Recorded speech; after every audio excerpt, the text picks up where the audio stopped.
इस news headlines के प्रायोजक Aerotro homes near Mohali airport. Call 9207492074।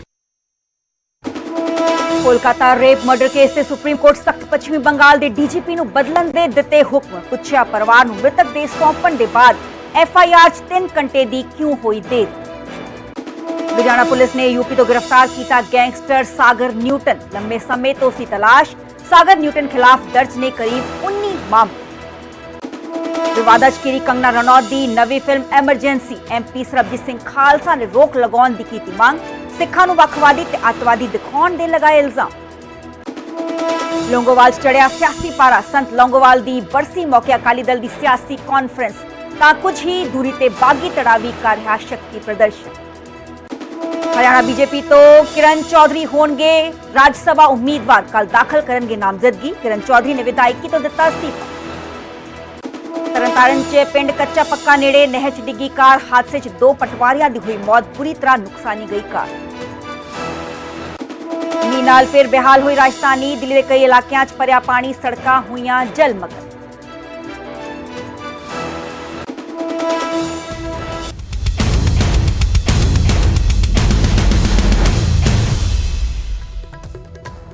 सत श्री अकाल जी, मैं हां सरबजोत कौर। न्यूज़ 18 पंजाब देख रहे सारे दर्शकों का स्वागत है। बुलेटिन की शुरुआत करते गल करेंगे कोलकाता दरिंदगी दी। कोलकाता रेप मर्डर केस पे सुप्रीम कोर्ट सख्त नजर आ रहा है क्योंकि सुप्रीम कोर्ट दे वल्लों 18 अगस्त को इस पूरे मामले का सू मोटे नोटिस लिया गया सी ते सुनवाई लगातार जारी है। तो सुप्रीम कोर्ट कितना किते सख्त नजर आ रहा है। पश्चिमी बंगाल दे वेस्ट बंगाल दे डीजीपी नूं बदलण दे हुक्म आदेश देश की सर्वोच्च अदालत सुप्रीम कोर्ट दे वल्लों दे दिते गए ने। सुप्रीम कोर्ट दे वल्लों अहम टिप्पणी करते हुए कहा गया कि एफआईआर दर्ज करन च देरी क्यों हुई। परिवार नूं मृतक दे सौंपण दे 3 घंटे बाद एफआईआर क्यों हुई। क्राइम सीन नूं प्रोटेक्ट क्यों नहीं किया गया। तमाम टिप्पणियां देश की सर्वोच्च अदालत सुप्रीम कोर्ट दे वल्लों कीतियां गईयां ने। सीबीआई तो वीरवार तक हुण स्टेटस रिपोर्ट मंगी गई है। काबिले गौर है कि इस पूरे मामले की जांच सीबीआई वल्लों की जा रही है। तो सुप्रीम कोर्ट ने नेशनल टास्क फोर्स बनाने का भी गठन किया है। तो डॉक्टर्स की सुरक्षा लई टास्क फोर्स का गठन किया गया। सुप्रीम कोर्ट का कहना है कि सानू डॉक्टर्स की सुरक्षा की चिंता है। पीड़ित का नाम उजागर होना भी चिंता वाली गल है। पूरा मामला 8 अगस्त की दरमियानी रात का है जबकि कोलकाता के आर्ची कर हॉस्पिटल ट्रेनी डॉक्टर के नाल गैंगरेप होया। तो उसके बाद बेरहमी नाल उसका कतल कर दिता गया जिसमें लेके तमाम पूरे देश धरना प्रदर्शन रोस प्रदर्शन लगातार जारी है। रेजिडेंट डॉक्टर्स की हड़ताल लगातार जारी है। इंडियन मैडिकल एसोसीएशन के वल्लों 24 घंटे की हड़ताल करने का ऐलान किया गया सी जिस दे चलते आम लोगों मरीजों खज्जल खुआई का सामना जरूर करना पिया सी। हालांकि देश भर के डॉक्टर्स की मांग है कि सेंट्रल प्रोटेक्शन एक्ट नूं लागू किया जाए जिस दे चलते उन्होंने कहा कि जो डॉक्टर्स ही सुरक्षित नहीं ने अपनी ड्यूटी ते खास करके महिलावां फीमेल्स जे ते फिर वो मरीजों का इलाज किवें करनगियां जिस लैके सुप्रीम कोर्ट के वल्लों सो मोटो नोटिस लिया गया। खास टिप्पणियां अहम टिप्पणियां देश की सर्वोच्च अदालत के वल्लों की गई। ते हुण भी जो धरना प्रदर्शन लगातार जारी है। परिवार नूं मृतक दे सौंपण दे 3 घंटे बाद एफआईआर दर्ज क्यों की गई। तमाम जो टिप्पणियां ने देश की सर्वोच्च अदालत के वल्लों कीतियां गईयां ने। इस दे विचाले जो तमाम डॉक्टर्स एसोसीएशन की डिमांड है कि सेंट्रल प्रोटेक्शन एक्ट नूं लागू किया जाए। जिस तरीके दे नाल तमाम जो देश के वकील ने पुलिस मुलाजम ने उन्होंने सुरक्षा दी जाती है उन्होंने कोई हाथ चुकन की सोचता भी नहीं है। इसी तर्ज से जो डॉक्टर्स के लिए भी सेंट्रल प्रोटेक्शन एक्ट लागू होना चाहिए है। हालांकि 2017 आज तमाम एक्ट है पार्लीमेंट पेश भी किया गया सी पर इसके बाद कोई कार्रवाई नहीं हुई। तो हुण लगातार डिमांड की जा रही कि सेंट्रल प्रोटेक्शन एक्ट नूं लागू किया जाए। तमाम तस्वीरां 2 वख-वख तस्वीरां क्योंकि देश की सर्वोच्च अदालत इस पूरे मामले लेके सुनवाई की जा रही है। एक तस्वीर देश भर के तमाम जो डॉक्टर्स ने उन्होंने वालों रोस प्रदर्शन धरना प्रदर्शन किया जा रहा है कि हुण तक एक जो है मुलजम संजय रॉय जिसका नाम है मुख्य मुलजम उसको गिरफ्तार किया गया है। हालांकि जो पोस्टमार्टम रिपोर्ट है उसके सामने आया है कि आ गैंग रेप की पूरी घटना है। एक शख्स के वालों नहीं बल्कि कई शख्स के वालों गैंग रेप किया गया। तो उस तो बाद आज जो ट्रेनी डॉक्टर सी उसको बेरहमी नाल बॉडी काट उतार दिता गया। आपके पास है देखिए सुनवाई अब पूरी हो चुकी है। कोर्ट में 22 अगस्त यानी गुरुवार को अगली सुनवाई होगी। कोर्ट ने तब तक सीबीआई को भी कहा है कि वो अपनी स्टेटस रिपोर्ट फाइल करे। सीबीआई को ये बताना पड़ेगा कि अभी तक की जांच में उसने क्या क्या पाया है। दूसरी बड़ी जानकारी जो न्यूज 18 इंडिया के दर्शकों के लिए जानना बेहद जरूरी है कि नेशनल टास्क फोर्स बनाई गई है, एक 8 सदस्यीय जो नेशनल टास्क फोर्स 3 हफ्तों के अंदर अपनी रिपोर्ट कोर्ट को देगा और ये बताएगा कि देश भर में doctors, medical staff, junior doctor, senior doctors, उनकी सिक्योरिटी के लिए किस तरीके के इंतजाम होने चाहिए। सबसे महत्वपूर्ण बात यह है कि इस टास्क फोर्स में निजी अस्पतालों के डॉक्टर्स को भी शामिल किया गया है और सरकारी अस्पतालों के डॉक्टर्स को भी शामिल किया गया है। डॉक्टर डी नागेश्वर रेड्डी इसके मेंबर, श्रीनिवास जो एम्स से जुड़े हुए हैं, एम्स के गुरुग्राम का पारस अस्पताल है, उनके भी एक डॉक्टर को शामिल किया गया है।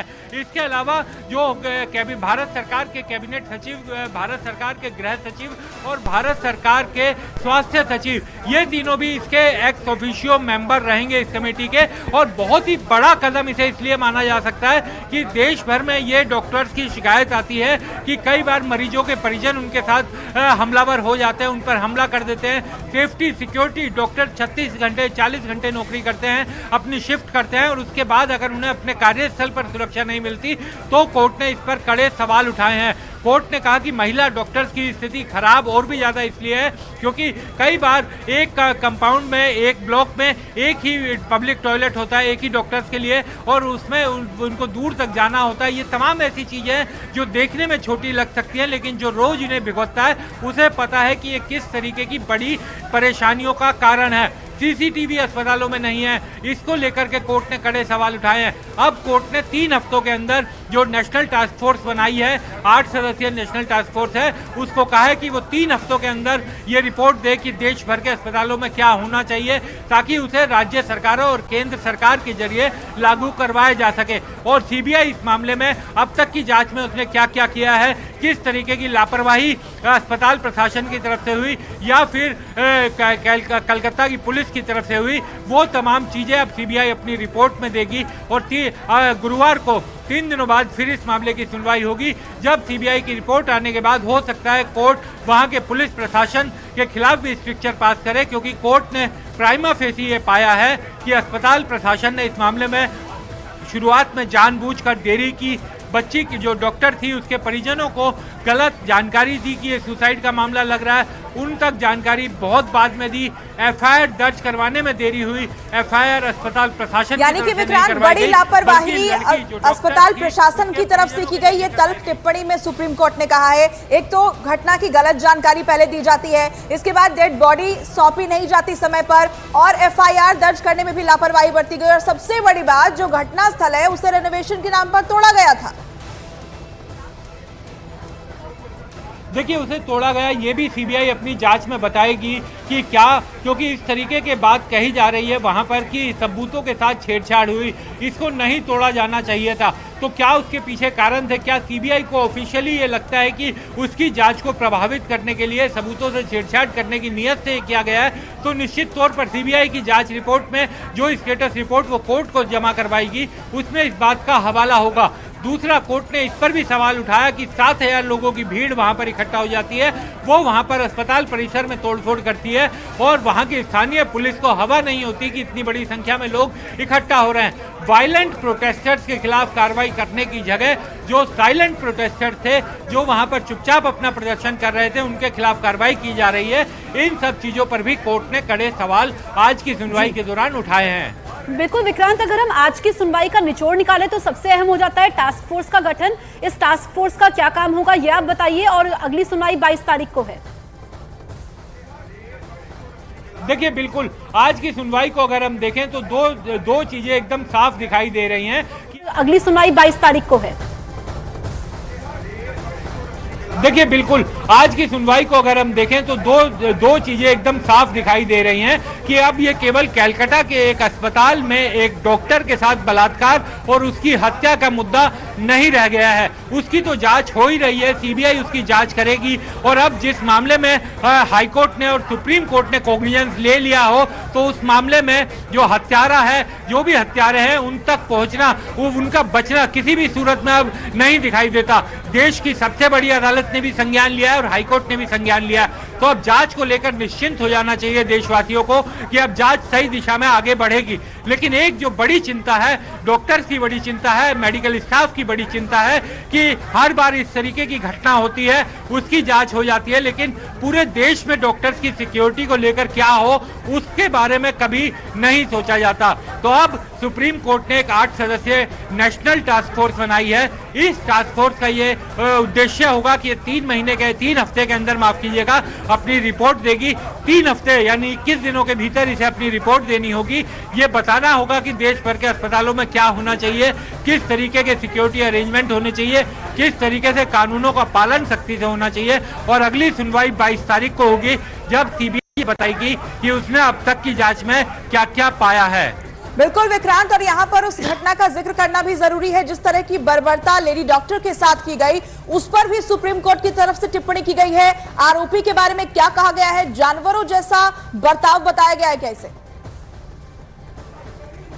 देखिए, कोर्ट ने साफ ये कहा कि जिस तरीके की हैवानियत हुई है वो किसी की भी अंतरात्मा को झकझोरने के लिए बहुत ज्यादा है। वहां पर इस तरीके की हैवानियत उस डॉक्टर के साथ हुई है, वो किसी की भी आत्मा को झकझोर सकती है। और जिस तरह से उसके बाद वहां पर हुआ, जो जांच को लेकर के सवाल उठाए, और यहाँ तक कि जो इन्वेस्टिगेशन थी, अस्पताल प्रशासन था जिसकी पहली जिम्मेदारी बनती है कि वो तुरंत एफआईआर दर्ज करवाती। एफआईआर दर्ज करवाने में देरी हुई। शुरुआत में कहा गया कि ये सुसाइड का केस है, उसके परिजनों को भी यही जानकारी दी गई। तो जिस तरीके से जो अस्पताल प्रशासन है उसने शुरुआत में इस मामले को दबाने की, ढकने की कोशिश की गई, वह सुप्रीम कोर्ट की सुनवाई में भी साफ दिखाई दिया। और मुझे साफ दिखाई दे रहा है कि अगर सीबीआई की जांच रिपोर्ट में ये सामने आया कि अस्पताल के प्रशासन ने, अस्पताल के प्रिंसिपल ने किसी भी तरह की लापरवाही की थी, तो उनका इस मामले में बच पाना नामुमकिन है। क्योंकि कोर्ट ने आज भी प्रिंसिपल पर कई सवाल उठाए। कोर्ट ने कहा कि घटना के बाद उनका ट्रांसफर यहां से हटाकर दूसरी जगह कर दिया गया। क्या यह किसी के खिलाफ कार्रवाई होती है?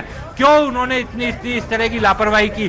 तो अब अगर उनकी सीबीआई की जांच में अगर ये साफ हुआ कि उन्होंने किसी तरह की लापरवाही की थी, किसी तरह की भागीदारी इस अपराध को छिपाने में थी, तो उनका बच पाना भी नामुमकिन होगा।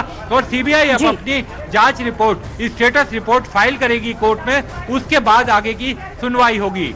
बिल्कुल, सीबीआई को स्टेटस रिपोर्ट फाइल करनी है विक्रांत, और जो लोगों के मन में सवाल है हर उस पहलू पर यहाँ पर कोर्ट की तरफ से ध्यान दिया गया है। और ये पूर्व प्रिंसिपल को लेकर के, क्योंकि बार बार लोगों के मन में सवाल है कि पूर्व प्रिंसिपल का क्या कर रहे हैं, क्या उनको बचाने की कोशिश की जा रही है? यही इशारा सुप्रीम कोर्ट का भी था।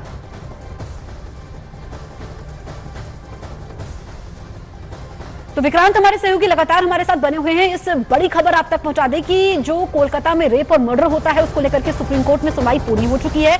अब 22 अगस्त को अगली सुनवाई होनी है, लेकिन सुप्रीम कोर्ट ने तल्ख टिप्पणी की है। सबसे अहम बात यह है कि टास्क फोर्स का गठन किया गया है। टास्क फोर्स को 3 हफ्ते के भीतर अपनी रिपोर्ट सौंपनी है। और सुप्रीम कोर्ट की तरफ से यह साफ किया गया कि ये सिर्फ एक अस्पताल का मामला नहीं है, ये पूरे देश के अस्पतालों का मामला है जहां पर सुरक्षा सुनिश्चित होनी चाहिए। एफआईआर क्यों देरी से दी गई, पोस्टमार्टम रिपोर्ट जब सामने आती है उसके बाद एफआईआर में देरी क्यों हुई, तमाम जो सवाल थे लोगों के मन में, उस पर सुप्रीम कोर्ट ने कहा है कि ये अस्पताल प्रशासन की बड़ी जिम्मेदारी बनती है। विक्रांत हमारे साथ लगातार बने हुए हैं। विक्रांत, पूर्व प्रिंसिपल की भूमिका को लेकर के बार बार सवाल खड़े हो रहे हैं, इसी वजह से कोर्ट ने कहा है कि पूर्व प्रिंसिपल का क्या कर रहे हैं? देखिए, बिल्कुल कोर्ट ने साफ ये पूछा कि उसका क्या कर रहे हैं, तो पश्चिम बंगाल सरकार के वकील का वरिष्ठ अधिवक्ता कपिल सिब्बल ने कहा कि जो कोर्ट आदेश देगा, जिस मुताबिक निर्देश देगा, वो हम करेंगे। तो मुझे ऐसा लगता है कि सीबीआई की जांच स्टेटस रिपोर्ट, जब सीबीआई अपनी स्टेटस रिपोर्ट फाइल करेगी, उसमें अगर सीबीआई ने किसी तरह के सवाल उठाए कि अस्पताल प्रशासन की क्या जिम्मेदारी बनती थी, क्या उसने वो निभाई, या फिर शुरुआत में जिस तरीके से चीजों को डाइल्यूट करने का आरोप लग रहा है, जिस तरीके से सबूतों से छेड़छाड़ करने का आरोप लग रहा है, अगर उस तरीके की आपराधिक साजिश किसी तरह की दिखाई दी सीबीआई की जांच रिपोर्ट में, तो मुझे लगता है कि उनके खिलाफ भी कड़ी कार्रवाई हो सकती है। कोर्ट ने कई सवाल जरूर उठाए।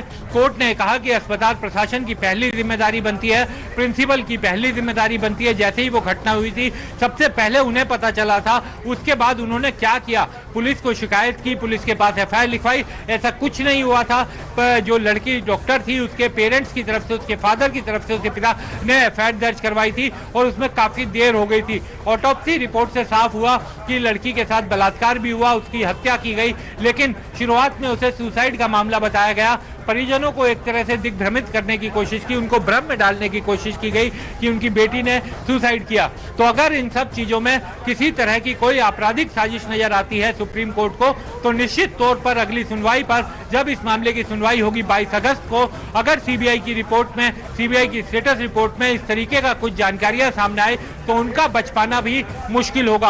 आज की क्योंकि पहली सुनवाई थी, आज ही अभी क्योंकि कोर्ट ने कल ही इस पर कोग्निजेंस लिया था और आज इसकी पहली सुनवाई थी, अभी कोर्ट के पास पूरे फैक्ट्स नहीं है। इसी कारण कोर्ट ने पहले इन्वेस्टिगेशन एजेंसी जो इस मामले में सीबीआई है उससे स्टेटस ठीक रिपोर्ट है तलब विक्रांत, की है। यानी